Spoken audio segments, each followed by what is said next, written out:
നമ്മുടെ ഈ പ്രഭാത ധ്യാനത്തിനായി അപ്പോസ്തലന്മാരുടെ പ്രവൃത്തികളുടെ പുസ്തകം 6-ാം അധ്യായം 1 മുതൽ 8 വരെയുള്ള വാക്യങ്ങൾ നമുക്ക് വായിക്കാം. അപ്പോസ്തല പ്രവൃത്തികൾ 6-ാം അധ്യായം 1 മുതൽ 8 വരെ. അക്കാലത്ത് ശിഷ്യന്മാർ പെരുകി വരുമ്പോൾ തങ്ങളുടെ വിധവമാരെ ദിനംപ്രതിയുള്ള ശുശ്രൂഷയിൽ ഉപേക്ഷയായി വിചാരിച്ചു എന്ന യവന ഭാഷക്കാർ എബ്രായ ഭാഷക്കാരുടെ നേരെ പിറുപിറുത്തു. പന്തിരുവർ ശിഷ്യന്മാരുടെ കൂട്ടത്തെ വിളിച്ച് വരുത്തി, ഞങ്ങൾ ദൈവവചനം ഉപേക്ഷിച്ച് മേശകളിൽ ശുശ്രൂഷ ചെയ്യുന്നത് യോഗ്യമല്ല. ആകയാൽ സഹോദരന്മാരെ, ആത്മാവും ജ്ഞാനവും നിറഞ്ഞ് നല്ല സാക്ഷ്യമുള്ള 7 പുരുഷന്മാരെ നിങ്ങൾ തന്നെ തിരഞ്ഞ് കൊള്ളുവിൻ. അവരെ ഈ വേലയ്ക്കാക്കാം. ഞങ്ങളോ പ്രാർത്ഥനയിലും വചന ശുശ്രൂഷയിലും ഉറ്റിരിക്കും എന്ന് പറഞ്ഞു. ഈ വാക്ക് കൂട്ടത്തിനൊക്കെയും ബോധ്യമായി.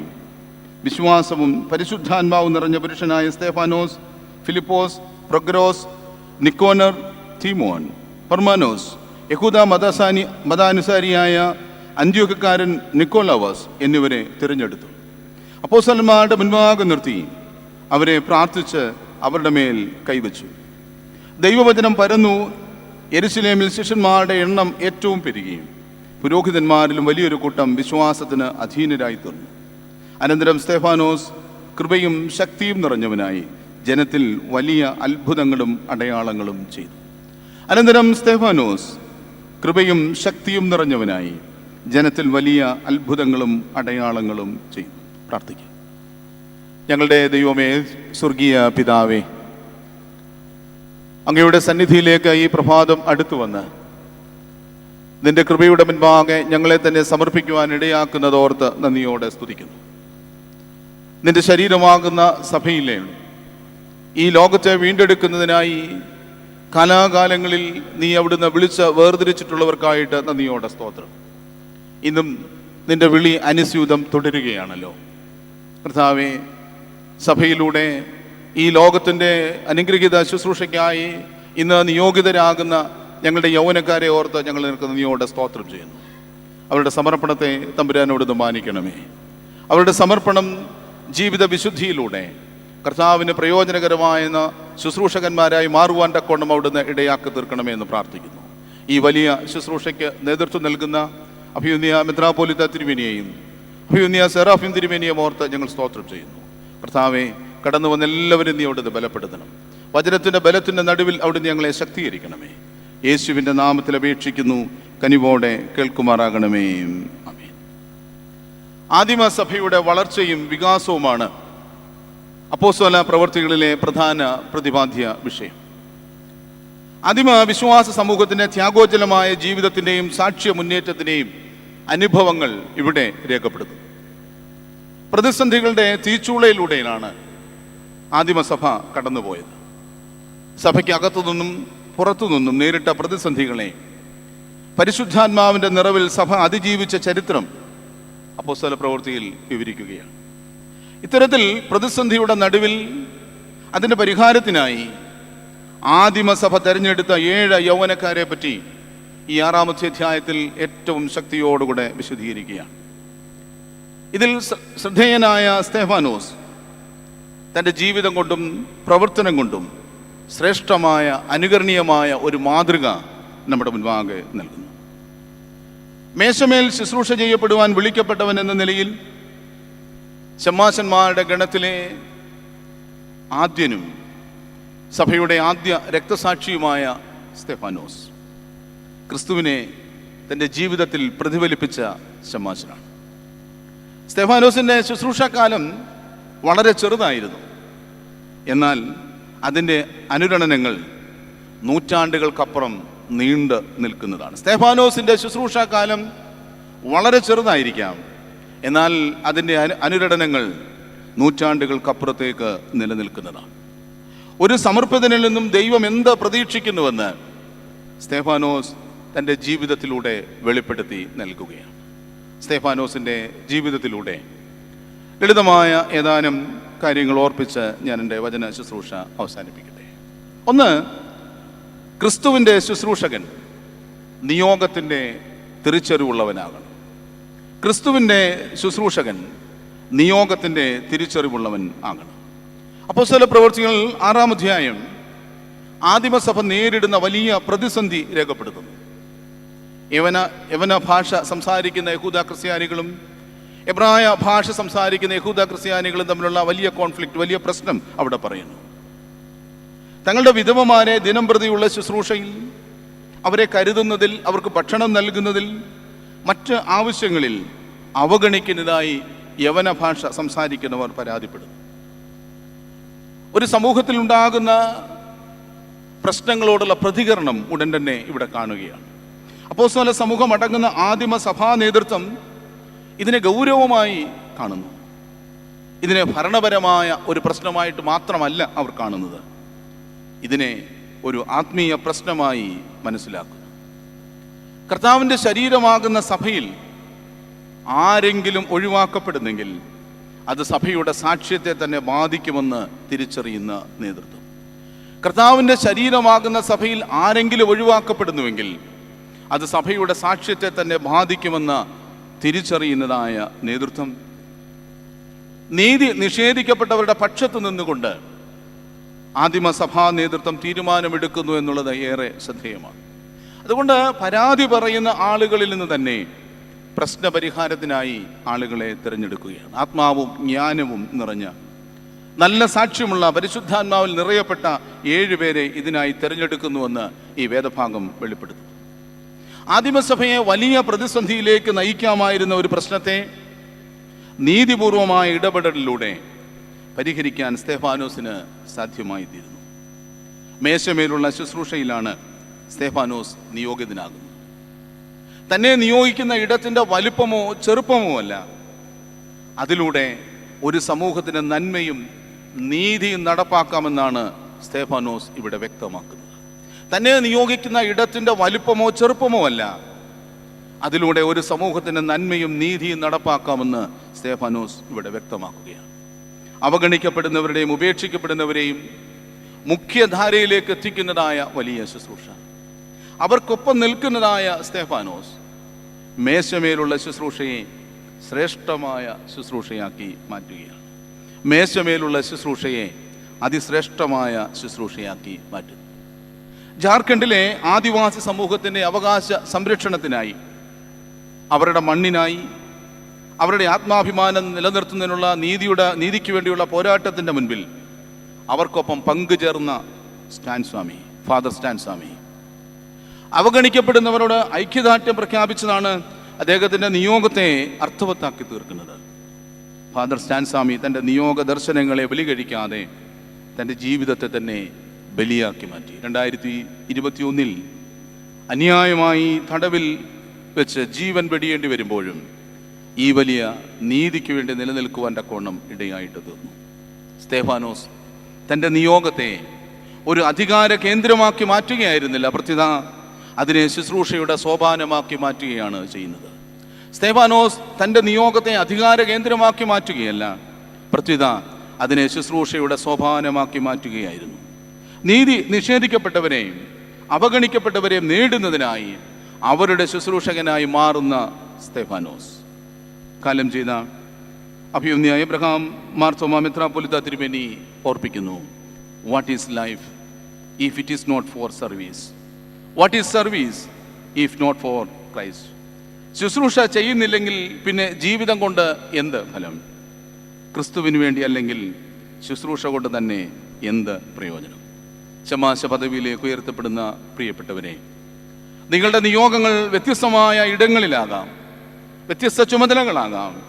എന്നാൽ അവിടെയെല്ലാം നീതി നിഷേധിക്കപ്പെട്ടു പോയവരെ, ഒറ്റപ്പെട്ടു പോയവരെ, അവഗണിക്കപ്പെടുന്നവരുടെ ഒപ്പമുള്ള ശുശ്രൂഷ നയിപ്പാനായിട്ട് സാധിക്കണം.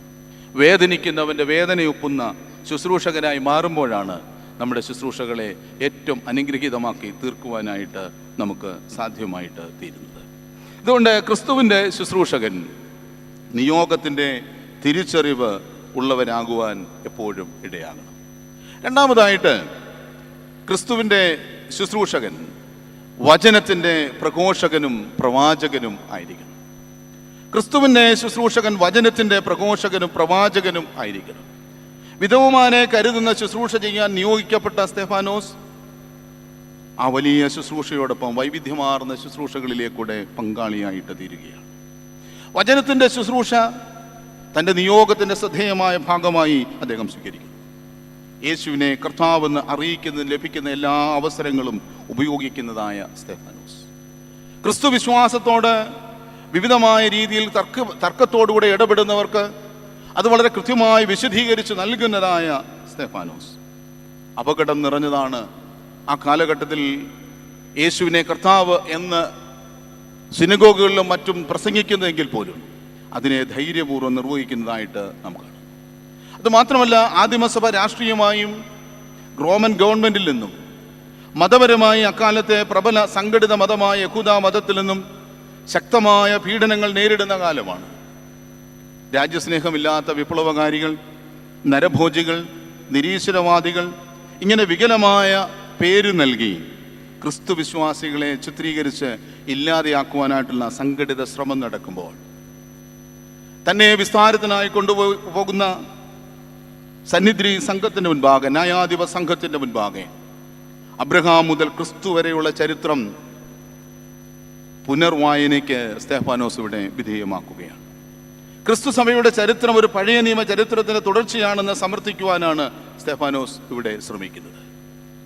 ഒരു ന്യൂനപക്ഷ സമൂഹത്തിൻ്റെ അധിക്ഷേപിച്ച് ഇല്ലാതെയാക്കുവാനായിട്ട് ശ്രമിക്കുമ്പോൾ അതിൻ്റെ ഐഡൻറ്റിറ്റിയെ പുനർനിർമ്മിക്കുവാൻ സ്തെഫാനോസ് ഇവിടെ തയ്യാറാകുന്നു. പ്രബലമായ ശക്തികൾ വികലമായി വ്യാഖ്യാനിക്കപ്പെട്ടുകൊണ്ടിരിക്കുന്ന ക്രിസ്തു സഭയുടെ ചരിത്രത്തെ പുനർനിർമ്മിക്കുന്ന ഭാഷണമാണ് സ്തെഫാനോസ് ന്യായാധിപ സംഘത്തിൻ്റെ മുൻപാകെ നടത്തുന്നത്. സഭ ഇന്നും സമൂഹമധ്യേ തെറ്റിദ്ധരിപ്പിക്കപ്പെടുകയും ചെയ്യുന്ന ഈ കാലഘട്ടത്തിൽ സഭയുടെ ചരിത്രവും നിയോഗവും പ്രേക്ഷിത പ്രവർത്തനങ്ങളും എല്ലാം ഭരണകൂടവും സംഘടിത വർഗീയ ശക്തികളും തെറ്റിദ്ധരിപ്പിക്കുമ്പോൾ അവിടെ ഒരു നിയോഗിതൻ ഭയം കൂടാതെ വചനത്തെ പ്രഘോഷിക്കുന്നവനും സഭ എന്താണെന്നും സഭ എന്തായിരിക്കണമെന്നും വചനാടിസ്ഥാനത്തിൽ വിശദീകരിക്കുവാനും വിളിക്കപ്പെട്ടവനാണ്. നെരടമ്പാരാമൻ ഭദ്രാസനത്തിൻ്റെ കരിയാർ റോഡ് മിഷൻ ഭാഗ്യസ്മരണീയനായ കാലം ചെയ്ത അലക്സാണ്ടർ മാർത്തോമ വലിയ മെത്രാപ്പോലിത്തായാൽ ആരംഭിക്കപ്പെട്ട ഒരു വലിയ മിഷൻ. 2004 മുതൽ ഈ മിഷനിൽ ഒരു മിഷണറിയായി പ്രവർത്തിക്കാൻ സാധിച്ചു എന്നുള്ളതോർത്ത് ദൈവത്തെ സ്തുതിക്കുന്നു. ഗ്രാമസുവിശേഷീകരണമാണ് നമ്മുടെ കരിയാർ റോഡ് മിഷൻ്റെ ഏറ്റവും പ്രധാനപ്പെട്ട പ്രവർത്തനം. എന്നാൽ ഗ്രാമസുവിശേഷീകരണത്തെ വളരെ പ്രതിസന്ധിയിലാക്കുന്ന ചില സംഭവങ്ങളുണ്ടാകുന്നു. മിഷൻ പ്രവർത്തനങ്ങളെക്കുറിച്ചും മിഷനെക്കുറിച്ചുമുള്ള ധാരാളം തെറ്റിദ്ധാരണകൾ ഗ്രാമത്തിൽ പരക്കുന്നു. അവിടെ അക്കാലത്ത് അവിടെ ശുശ്രൂഷ ചെയ്യുന്ന സുവിശേഷകർ ഒന്നിച്ച് ഞങ്ങൾ ആലോചിച്ചപ്പോൾ അഭിനന്ദ പ്രിയപ്പെട്ട ബഹുമാനപ്പെട്ട സൈറസ്താർ മുൻപ് ആരംഭിച്ചതായ ഒരു വലിയ ശുശ്രൂഷ, ഹോസ്റ്റലുകളുടെ ശുശ്രൂഷ. അത് നമ്മുടെ പ്രധാന കേന്ദ്രങ്ങളിൽ മാത്രമായിരുന്നു. എന്നാൽ ഗ്രാമങ്ങളിൽ ഈ ഹോസ്റ്റലുകൾ ആരംഭിക്കണം എന്ന് തീരുമാനിക്കും. 4 ഗ്രാമങ്ങൾ തിരഞ്ഞെടുത്ത് നമ്മുടെ സുവിശേഷകർ പാർക്കുന്ന ഭവനങ്ങളിൽ യൗവനക്കാരായ മലയാളികളായ സുവിശേഷകരുടെ കൊച്ചു കുഞ്ഞുങ്ങളോടൊപ്പം ആ ഗ്രാമത്തിലെ തന്നെ 10 കുഞ്ഞുങ്ങളെ ചേർത്ത് വില്ലേജ് ഹോസ്റ്റലുകൾ ആരംഭിക്കുന്നു. സഭയെ തെറ്റിദ്ധരിപ്പിക്കുന്ന ഒരു കാലഘട്ടത്തിൽ അതിൻ്റെ പ്രേക്ഷിത പ്രവർത്തനങ്ങളെ നിശിതമായി വിമർശിച്ചില്ലാതാക്കാൻ ശ്രമിക്കുമ്പോൾ വചനത്തിൻ്റെ അടിസ്ഥാനത്തിൽ വചന വ്യാഖ്യാനത്തിലൂടെ അതിനെ മറികടക്കുവാനായിട്ടുള്ളൊരു ശ്രമം. ക്രമമായ ആരാധന വില്ലേജ് ഹോസ്റ്റലുകളിൽ നടക്കുന്നു. വൃത്തിയായി കുഞ്ഞുങ്ങൾ എല്ലാ ദിവസവും പ്രഭാതത്തിൽ സ്കൂളുകളിലേക്ക് പോകുന്നു. ഓർപ്പിക്കട്ടെ, ഈ 4 വില്ലേജ് ഹോസ്റ്റലുകൾ ആരംഭിച്ച ഈ ഗ്രാമത്തിൽ ഇന്ന് 3 ദേവാലയങ്ങൾ നമുക്കുണ്ട്. നമുക്കിത് സാധ്യമാകുന്നത് നമ്മെ തെറ്റിദ്ധരിപ്പിക്കുന്ന ഇടങ്ങളിൽ നിയോഗിതർ, അതിനുവേണ്ടി സമർപ്പിതർ ദൈവവചനത്തിൻ്റെ പ്രഘോഷകരായി മാറുവാൻ ഇടയാകുമ്പോഴാണ്. സ്തെഫാനോസ് പ്രതിസന്ധിയുടെ നടുവിൽ ക്രിസ്തു വചനത്തിൻ്റെ പ്രഘോഷകനായി മാറുന്നു. വാക്കുകൾ കൊണ്ട് മാത്രമല്ല, ജീവിതത്തിലൂടെ ക്രിസ്തു സാക്ഷ്യമായിട്ട് മാറുകയാണ്. പ്രിയപ്പെട്ട ശമാശന്മാരെ, വൈദിക സ്ഥാനികളെ, പ്രിയരെ, ഇത് നമുക്കും സാധ്യമാകണം. യേശുവിനെ കർത്താവെന്ന് സാക്ഷിക്കാനായിട്ട് നമുക്ക് സാധിക്കണം. അൾത്താരയിൽ നിന്നും ആൾക്കൂട്ടത്തിലേക്ക് ക്രിസ്തുവുമായി കടന്നു ചെല്ലുവാൻ സാധിക്കുമ്പോഴാണ് നമ്മുടെ നിയോഗങ്ങൾ പൂർണ്ണമായി തീരുന്നത്. അൾത്താരയിൽ നിന്നും ആൾക്കൂട്ടത്തിലേക്ക് ക്രിസ്തുവുമായി കടന്നു ചെല്ലുവാൻ നമുക്ക് സാധിക്കണം. ക്രിസ്തുവിൻ്റെ ശുശ്രൂഷകൻ, വചനത്തിൻ്റെ പ്രഘോഷകനും പ്രവാചകനും ആയിത്തീരണം. മൂന്നാമതായിട്ട്, ക്രിസ്തുവിൻ്റെ ശുശ്രൂഷകൻ ജീവിതത്തിലൂടെ പുത്തൻ മാതൃകകൾ രചിക്കുന്നവനാണ്. ക്രിസ്തുവിൻ്റെ ശുശ്രൂഷകൻ ജീവിതത്തിലൂടെ പുത്തൻ മാതൃകകൾ രചിക്കുന്നവനാണ്. ക്രൂരമായ തിരസ്കരണം നേരിടേണ്ടി വന്നിട്ടും സമചിത്തതയോടുകൂടെ പ്രതികരിക്കുന്ന സ്തെഫാനോസിനെയാണ് അപ്പോസ്തല പ്രവൃത്തികളിൽ ലൂക്കോസ് വിവരിക്കുന്നത്. തനിക്ക് നീതി നിഷേധിക്കപ്പെടുന്ന സാഹചര്യത്തിലും ദൈവം ചരിത്രത്തിൽ നടത്തിയ ഏറ്റവും ശക്തമായ ഇടപെടലിനെ കുറിച്ചുള്ള ദർശനമാണ് സ്തെഫാനോസ് കാണുന്നത്. റോമൻ ഭരണകൂടവും യഹൂദ മത നേതൃത്വവും കൂടി ചേർന്ന് ക്രൂശിച്ച യേശു ഇപ്പോൾ പിതാവിൻ്റെ വലതുഭാഗത്ത് നിൽക്കുന്നതായാണ് സ്തെഫാനോസ് കാണുന്നത്. അന്യായമായി വിചാരണ നേരിടുന്നു, നീതിരഹിതമായ വിസ്താരം നേരിടേണ്ടി വരുന്നു, കോടതി ശിക്ഷ വിധിക്കാതെ അക്രമാസക്തമായ ആൾക്കൂട്ടം ശിക്ഷ നടപ്പാക്കുന്ന, ആക്രോശിച്ചുകൊണ്ട് തനിക്ക് നേരെ പാഞ്ഞെടുക്കുന്നതായ സാഹചര്യത്തിലും വളരെയധികം സമചിത്തതയോടുകൂടി അതിനെ നേരിടുന്നതായ സ്തെഫാനോസ് തനിക്ക് ചുറ്റും അനീതിയാണ്, അഴിമതിയാണ്, അസമാധാനമാണെന്ന് പരിതപിച്ച് പിന്മാറുന്ന, നിശബ്ദനാകുന്ന ഭീരുവിനെയല്ല, അവിടെയും ദൈവസാന്നിധ്യം തിരിച്ചറിഞ്ഞ് സമാധാനത്തോടെ പ്രതികരിക്കാൻ കഴിയുന്ന സ്തെഫാനോസിനെയാണ് നാം കാണുന്നത്. യഥാർത്ഥ സമാധാനം പ്രശ്നരഹിതമായ അവസ്ഥയല്ല, മറിച്ച് അങ്ങനെയുള്ള സാഹചര്യങ്ങളിലും ദൈവസാന്നിധ്യം ദർശിക്കുവാൻ സാധിക്കുന്നതാണ്. നീതി നിഷേധിക്കപ്പെട്ട സാഹചര്യങ്ങളിലും ദൈവിക നീതിയുടെ അടയാളങ്ങൾ ദർശിക്കുവാൻ സ്തെഫാനോസിനെ പോലെ നമുക്കും സാധിക്കണം. ക്രിസ്തു ശൈലിയെ തൻ്റെ ജീവിതത്തിലൂടെ ആവിഷ്കരിക്കുന്ന സ്തെഫാനോസിനെയാണ് അപ്പോസ്തല പ്രവൃത്തികളിൽ നാം കാണുന്നത്. തൻ്റെ മരണസമയത്തും ക്രിസ്തു ക്രൂസിൽ പ്രതികരിച്ചതുപോലെ ഏറ്റുപറഞ്ഞ് ജീവൻ വെടിയുന്നതായ സ്തെഫാനോസ് സംഘടിത ശക്തികളെ അനുകരിക്കുവാനല്ല, നിലനിൽക്കുന്നതിനെ പിന്തുടരുവാനല്ല, ക്രിസ്തുവിൽ വിളങ്ങിയ ദൈവരാജ്യ മൂല്യങ്ങളെയും ശീലങ്ങളെയും സ്വജീവിതത്തിൽ ആവിഷ്കരിക്കുവാനാണ് സ്തെഫാനോസ് ശ്രമിക്കുന്നത്. സ്വന്തം ജീവിതത്തിലൂടെ പുത്തൻ മാതൃകകൾ സൃഷ്ടിക്കുവാനായിട്ടാണ് സ്തെഫാനോസ് ശ്രമിക്കുന്നത്. എന്നാൽ ക്രിസ്തുവിൻ്റെ മനസ്സുള്ളവർക്ക് മാത്രമേ ക്രിസ്തു ശൈലിയുടെ പുത്തൻ മാതൃകകൾ ലോകത്തിന് നൽകുവാനായിട്ട് കഴിയുകയുള്ളൂ. ക്രിസ്തുവിൻ്റെ മനസ്സുള്ളവർക്ക് മാത്രമേ ക്രിസ്തു ശൈലിയുടെ പുത്തൻ മാതൃകകൾ ലോകത്തിന് നൽകുവാനായിട്ട് സാധിക്കുകയുള്ളൂ. മൈൻഡ് ഓഫ് ക്രൈസ്റ്റ് എന്ന പുസ്തകത്തിൽ പറയുന്നു, യേശു ഒരു വേശ്യാസ്ത്രീയെ കാണുന്നത് കല്ലെറിയുവാൻ കൊണ്ടുവന്ന പാപിനിയായ സ്ത്രീയായിട്ടല്ല, കരുണയർഹിക്കുന്ന മുറിവേറ്റ ഒരു സ്ത്രീയായിട്ടാണ്. അവൻ ശതാധിപനെ കാണുന്നത് ശത്രുവായിട്ടല്ല, ശ്രേഷ്ഠമായ വിശ്വാസത്തിൻ്റെ ഉടമയായിട്ടാണ്. അവൻ്റെ കാഴ്ചപ്പാടുകൾ വ്യത്യസ്തമാണ്, കാരണം അവൻ്റെ മനസ്സിലെ രൂപപ്പെടലും വ്യത്യസ്തമായിരുന്നു. He did not simply behave differently, he saw differently. അവൻ വെറുതെ വ്യത്യസ്തനായി ഇടപെടുന്നവനല്ല, അവൻ വ്യത്യസ്തമായി കാണുന്നവനാണ്. ക്രിസ്തുവിനെ വെറുതെ അനുകരിക്കുക എന്നുള്ളതല്ല, ക്രിസ്തുവിൻ്റെ മനസ്സുള്ളവർക്ക് മാത്രമേ യഥാർത്ഥ മാതൃകകൾ ലോകത്തിന് നൽകുവാനായിട്ട് കഴിയൂ. ഇത് PR വർക്കിൻ്റെ കാലമാണ്. നമ്മുടെ ഏത് ചെറിയ കാര്യങ്ങളെ പോലും ക്രിസ്തുവിൻ്റെ പ്രവർത്തനങ്ങളുടെ തുടർച്ചയാണ് എന്ന് വ്യാഖ്യാനിച്ച് പെരുമ്പറ കൊട്ടി ഘോഷിക്കുവാൻ കഴിയുന്ന കാലം. ഇത് റീൽസിൻ്റെ കാലമാണ്. നമ്മുടെ ഏത് കാര്യങ്ങളെയും വളരെ വേഗത്തിൽ റീൽസിലൂടെ ലോകമെല്ലാം എത്തിക്കാൻ പറ്റുന്ന കാലം. എന്നാൽ ഇവിടെ റിയലാകാൻ നിയോഗത്തിന് സാധ്യമായിട്ട് തീരണം. മലയാളത്തിലേക്ക് പരിഭാഷപ്പെടുത്തിയ ഒരു തുളു കവിത ആസ്പദമാക്കി ബഹുമാനപ്പെട്ട മൂച്ചി വർഗീയച്ചൻ എഴുതിയ ഒരു ലേഖനം ജൂലൈ മാസം സഭാതാരകിൽ പ്രസിദ്ധീകരിച്ചിരിക്കുന്നു. എല്ലാവരും വായിച്ചിട്ടുള്ളതാണ്. പാലും പത്രവും പോരാ, ചില്ല് ഉടയ്ക്കണം. ആ കവിതയുടെ അച്ഛൻ രേഖപ്പെടുത്തുന്ന ഭാഗം ഇങ്ങനെയാണ്: പുതുവീട്ടിലേക്ക് വന്ന അമ്മ പത്രവും പാലുമായി വന്ന കുട്ടിയോട് ചില്ല് ജാലയിൽ കൂടെ ചോദിക്കുന്നു, വന്നിട്ട് കുറേ നേരമായല്ലോ മോനെ, ചായ കുടിച്ചുവോ? നിന്റെ പേരെന്താണ്? ആരൊക്കെയുണ്ട് വീട്ടിൽ? വാതിക്കൽ വെച്ച പാത്രത്തിൽ പാലൊഴിച്ച് പത്രമകത്തേക്ക് വലിച്ചെറിഞ്ഞ് ഒന്നും ഉരിയാടാതെയും മുകളിലേക്ക് നോക്കാതെയും പയ്യൻ തിരിച്ച് നടന്നു. അമ്മ തൻ്റെ മകനോട്, എന്താ മോനെ ഞാൻ മിണ്ടിയിട്ടും അവനൊന്നും പറയാതിരുന്നത്? അമ്മേ, ചില്ല് ജാലയിൽ കൂടി കാണാൻ പറ്റും, കേൾക്കാൻ കഴിയില്ല. അങ്ങനെയെങ്കിൽ ആ ജനാല എടുത്തു മാറ്റുമോനെ?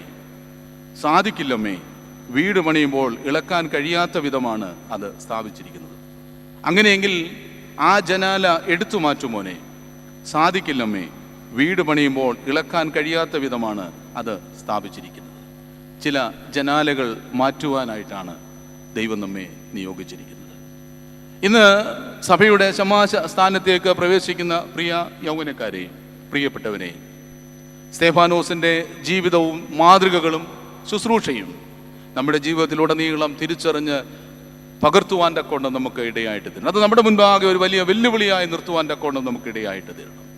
ക്രിസ്തുവിൻ്റെ ശുശ്രൂഷകൻ നിയോഗത്തിൻ്റെ തിരിച്ചറിവുള്ളവനായി, ക്രിസ്തുവിൻ്റെ ശുശ്രൂഷകൻ വചനത്തിൻ്റെ പ്രഘോഷകനും പ്രവാചകനുമായി, ക്രിസ്തുവിൻ്റെ ശുശ്രൂഷകൻ ജീവിതത്തിൽ പുത്തൻ മാതൃകകൾ രചിക്കുന്നവരായി മാറുവാനായിട്ട് സാധിക്കണം. പ്രിയ ശമാശന്മാരെ, സഭ ഇന്ന് നിങ്ങളെ ഒരു പുതിയ സ്ഥാനത്തേക്ക് നിയോഗിച്ചാക്കുമ്പോൾ സഭയും സമൂഹവും ഏറെ പ്രതീക്ഷയോടുകൂടെ നിങ്ങളെ കാണുകയാണ്. നിങ്ങളെ ഏൽപ്പിക്കുന്ന നിയോഗത്തിനെ തിരിച്ചറിഞ്ഞ് ദൈവത്തോടുകൂടെ ചേർന്ന് എവിടെയാണോ ഞങ്ങളുടെ പ്രവർത്തനങ്ങളെ അനുഗ്രഹീതമാക്കി തീർക്കുന്നത് അവിടെ പ്രവർത്തിപ്പാൻ തക്കവണ്ണം നിങ്ങൾക്കിടയാകണം. വചനത്തിൻ്റെ ശുശ്രൂഷയിൽ ഒരു പ്രവാചക ശബ്ദത്തോടുകൂടെ നിലനിൽപ്പാൻ തക്കവണ്ണം നിങ്ങൾക്ക് ഇടയാകണം. ജീവിതത്തിൽ എപ്പോഴും പുത്തൻ മാതൃകകൾ ക്രിസ്തുവിലൂടെ പങ്കുവെക്കുന്നവരായി മാറുവാൻ ഇടയാകണം. അതിന് ദൈവത്തിൻ്റെ പരിശുദ്ധാത്മാവ് നിങ്ങളെ ശക്തീകരിക്കട്ടെ. ദൈവം തമ്പുരാൻ നമ്മെ അനുഗ്രഹിക്കും.